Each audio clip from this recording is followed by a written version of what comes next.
Good morning friends, welcome to మిత్ర thoughts. ఎవరైతే మన ఛానల్ని కొత్తగా చూస్తున్నారో ప్రతి ఒక్కరు మన ఛానల్ని సబ్స్క్రైబ్ చేసుకొని బెల్ ఐకాన్ గంటను ఆన్లో పెట్టుకొని ఎప్పటికప్పుడు మీకు వీడియోస్ అందుబాటులో ఉంటాయి. అందరికంటే ముందుగా మీరు చూడడానికి అవకాశం అనేది ఎక్కువ మోతాదులో కనిపిస్తుంది కాబట్టి ప్రతి ఒక్కరు మన ఛానల్ని సబ్స్క్రైబ్ చేసుకోండి.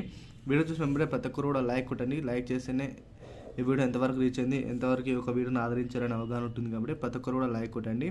వీలైనంతవరకు మీ బంధుమిత్రులు కానీ, మీ శ్రేయాభిలాషులు కానీ, మీ మన తెలంగాణ ప్రజానికని కానీ అందరూ కూడా వీడియోని షేర్ చేయండి. ఇంకా లేట్ చేయకుండా వివరాలకి వెళ్ళిపోయినట్లయితే, మరి కాసేపట్లో పింఛన్దారులకు 9,000 జమ. మొదట ఈ జిల్లాల వారికి జమ, వీరికి మాత్రమే. ఆసరా పింఛన్లు చూసుకున్నట్లయితే మనకు వృద్ధులకు 2,016 రూపాయలు, అదేవిధంగా వికలాంగులకు 416 రూపాయలు. ఏవైతే ఆసరా పింఛన్లు ఉన్నాయో వాటికి సంబంధించిన పూర్తి వివరాలను కూడా తెలుసుకోవడానికి ప్రయత్నిద్దాము.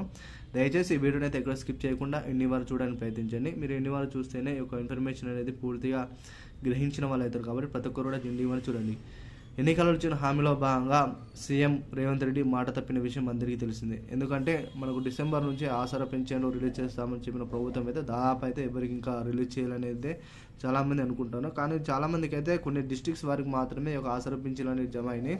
ఎన్నికల్లో ఇచ్చిన హామీలు ఏంటి అంటే దాదాపు వృద్ధులకు 416 రూపాయలు, వికలాంగులకు 6,016 రూపాయలు ఇస్తాం అని చెప్పిన మాట వాస్తవమే. కానీ ఆ యొక్క పెరిగిన ఆసరా పింఛన్లు మాత్రం ఇంకానూ రిలీజ్ చేయట్లేదు. ఈ పెరిగిన ఆసరా పింఛన్లు ఇప్పుడు ఏం చెప్తున్నారంటే ఆగస్టులో మనకు ఏదైతే రుణమాఫీ ఉందో ఆ రుణమాఫీ అయిపోయిన తర్వాత ఈ యొక్క పెరిగిన ఆసరా పింఛన్లు రిలీజ్ చేస్తామని పేర్కొనడం జరిగింది.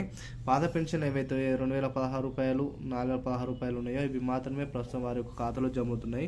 ఇలా చూసుకున్నట్లయితే దాదాపు 9,000 రూపాయలు అంటే 3 నెలలు చూసుకున్నట్లయితే ఇప్పుడు వికలాంగులకు దాదాపు 6,000 చేంజ్ వాళ్ళకి వస్తుంది. మన వృద్ధులకు 4,016 అంటే 12,000 రూపాయలు వారి ఖాతాలో జమ అవుతాయి. దీనికి పరిణామాలు తీసుకుని ఒక్కొక్కరి 9,000 రూపాయలను వారి అకౌంట్లో జమ చేయాలంటే ప్రభుత్వం అయితే కసరత్తు చేస్తుంది. ఈ జిల్లాలు చూసుకున్నట్లయితే మనకు నార్మల్గా సిద్దిపేట అయినా, అదేవిధంగా కరీంనగర్ అయినా, అదేవిధంగా వరంగల్, అదేవిధంగా ఖమ్మం, అదేవిధంగా మనకు ఆసిఫాబాద్, కామారెడ్డి, నిజామాబాద్ ఇలా చూసుకున్నట్టు దాదాపు చాలా డిస్ట్రిక్ట్స్ వారికి కూడా ఆసరా పింఛన్ అనేది జమ అయితే కంపల్సరీ ఎవరైతే అర్హులైతే ఉన్నారో వారికి మాత్రమే ఒక ఆసరా పింఛన్ అనేది జమ అయితే, ఎవరైనా సదరన్ సైకిల్ పెట్టి ఉంటారో వారికి మాత్రమే ఒక ఆసరా పింఛన్ జమ అవుతాయి. కాబట్టి ప్రతి ఒక్కరు కూడా వీడియోని వీళ్ళని త్వరగా షేర్ చేయండి, లైక్ చేయండి. Thank you all.